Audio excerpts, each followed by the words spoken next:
माफीच्या संदर्भातली आमची तयारी अंतिम टप्प्यामध्ये आहे। या संदर्भात कॅबिनेट सब कमिटीची बैठक झालेली आहे।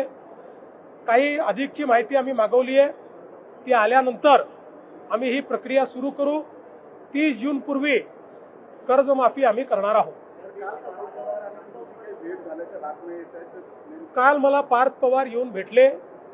काही 2-3 प्रशासनिक विषय होते, काही राजकीय विषय होते, त्याच्यावर त्यांनी माझ्याशी चर्चा केली। मला असं वाटतं की आम्ही मित्रपक्ष आहोत, त्यामुळे ते मला येऊन भेटणं ही काही फार मोठी बातमी आहे असं मला वाटत नाही। राज्यात कुठलंही ऊर्जा संकट नाही। आपल्याला आवश्यक त्यापेक्षा जास्त ऊर्जा आज आपल्याकडे आहे। एखाद्या ठिकाणी कधीतरी ग्रिड फेलियर होतं, त्यामुळे काही काळाकरता काही तासांकरता संकट तयार होतं, बाकी राज्यात भरपूर वीज आहे।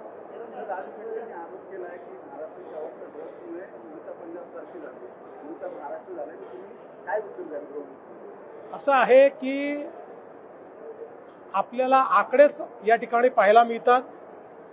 पंजाबची स्थिती काय, इतर राज्यांची स्थिती काय आणि महाराष्ट्राची स्थिती काय आहे। त्यामुळे महाराष्ट्राला अशा पद्धतीनं बदनाम करणं हे राजू शेट्टींना शोभत नाही। अर्थात अंमली पदार्थ हा हे मोठं आव्हान आहे। केवळ महाराष्ट्रासमोर नाही, संपूर्ण देशासमोर आहे।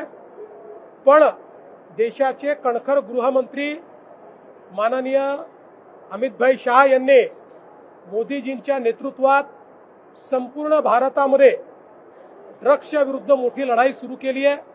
महाराष्ट्र त्यात अग्रणी आहे।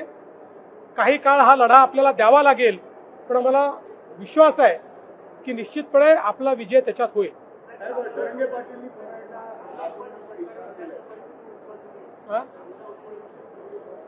असं आहे की आता जी काही आंतरराष्ट्रीय परिस्थिती आहे, त्यामुळे आपला कांदा बांगलादेशातही जात नाहीये, आखाती देशातही जात नाहीये।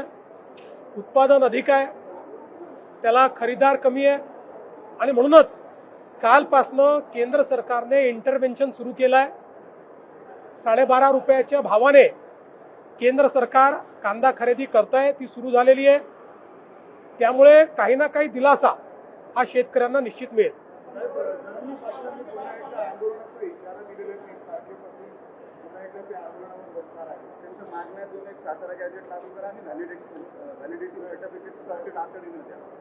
असं आहे, सातत्याने मराठा समाजाकरता राज्य सरकारने अनेक गोष्टी केल्या आहेत।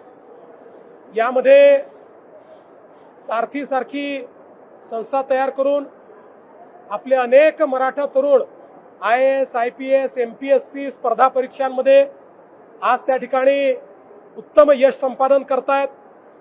अण्णासाहेब पाटील आर्थिक विकास महामंडळातनं रेकॉर्ड इतके उद्योजक मराठा समाजातले आपण तयार केले आहेत। शिक्षणाचं क्षेत्र असो, सगळ्या स्कॉलरशिप आपल्या चाललेल्या आहेत। ज्यांना हॉस्टेलमध्ये जागा मिळत नाही त्यांच्याकरता निर्वाह भत्त्याची योजना आपण चालवतो, नवीन हॉस्टेल्स तयार करतो। कुठलीही योजना बंद नाहीये।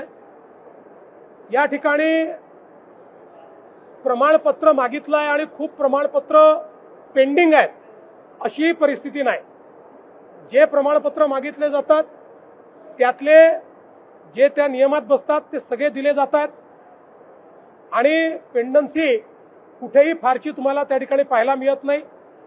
आता याची जी काही व्हॅलिडिटीची प्रोसेस आहे, ही प्रोसेस सर्वोच्च न्यायालयाच्या निर्णयानुसार केली जाते। त्याची कमिटी ही सर्वोच्च न्यायालयाने तयार केली आहे, त्याचे निकषही सर्वोच्च न्यायालयाने तयार केली आहे। त्या समितीला पूर्ण स्वायत्तता सर्वोच्च न्यायालयाने दिली आहे।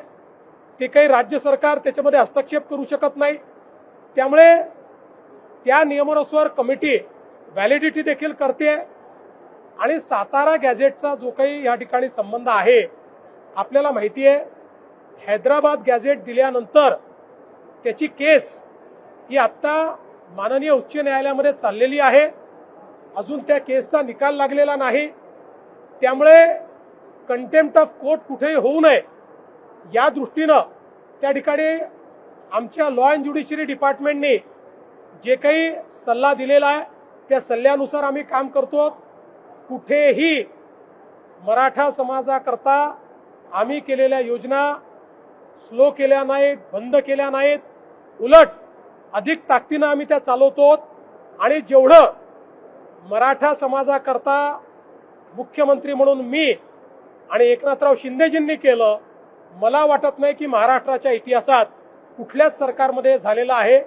तथापि लोकशाही आहे, प्रत्येकाला मत व्यक्त करण्याचा अधिकार आहे, त्याला तुम्ही थांबवू शकत नाही.